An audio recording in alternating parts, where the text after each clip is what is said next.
মাস পেটে রাখলাম, বেরোলো তোমার মতো দেখতে। আমি সেটাই বলেছিলাম যে কখনো ওর মতন হবে না, সেটা বলেছিলাম। আমি ইউজ টু। খারাপ নিয়েই তো সংসার, এইভাবেই চলবে তাই? হ্যাঁ, এইটাই রোজ হয়, সকাল থেকে নিয়ে রাত এই হচ্ছে। হ্যাঁ, ও চেঁচিয়ে আমাকেই বলে যে তুমি ঝাড়ো, তুমি কিছু বলছো না। আমি কিছু বলি না। আচ্ছা, এটাই জিজ্ঞাসা করছি। একটু কালকেই তো বললাম যে বলো ওকে, বারণ করো। ও বারণ করছে, এভাবে করিস না বলে এভাবে ঘুরে গেল, এভাবে শুনলোই না। আমার জিনিসপত্রগুলো ছুঁড়ে ছুঁড়ে ফেলছিল যখন। মানে তোমাকে বকা দিতে পারে, কিন্তু কোন আছে তোমার ছেলে? আই থিঙ্ক বড় হচ্ছে, প্রি স্কুল শুরু হয়ে গেছে। ও যে যার নিজের কাজে, ও নিজের কাজে বেরিয়ে যায়, আমি নিজের কাজে বেরোতে চাই। সকালে ও নিজের প্রি স্কুল চলছে, তো ও নিজের কাজে বেরিয়ে যায়, নিজের কাজ করে চলে আসে। So I think everything is good, touch wood. আচ্ছা, এক সেকেন্ড, নুসরাত দি বলো কেমন আছে তোমার ছেলে?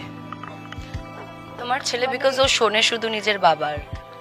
হ্যাঁ, শুধু নিজের বাবার শোনে, সো তাই তোমার ছেলে। And whenever he does anything wrong, সবচেয়ে আগে বলি তোমার ছেলে করেছে এটা।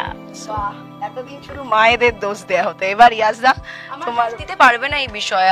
আমার সাথে মানে ওর সমস্ত ওর কমফর্ট যখন চাই তখন ঘুম পেয়েছে, খিদে পেয়েছে তখন মা।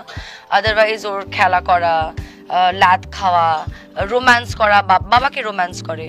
So I think they have a different chemistry, সেটা না দেখলে বোঝা যাবে না। এবং আমি দেখছিলাম এটা ইয়াজদা বেশ গর্ববোধ করে, একটা মাম্মাস বয় হবে না best heroine, isn't he your best heroine?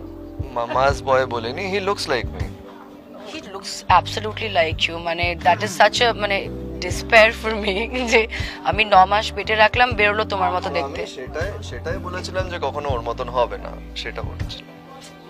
নালে ওর মাঝে মাঝে যখন ও ট্যান্ট্রামস দেয় বলে এটা তোমার উপরে গেছে। তোর মধ্যে একটা হিরোইন সুলভ আচরণ আছে ওর একটা, যেটা আমার। হিরোইন সুলভ বলে দিলে, দেখেছো তো? হ্যাঁ, এগুলো আমি রোজ শুনি, আমি ইউজ টু। ভালো খারাপ নিয়েই তো সংসার, এইভাবেই চলবে তাই? হ্যাঁ, এইটাই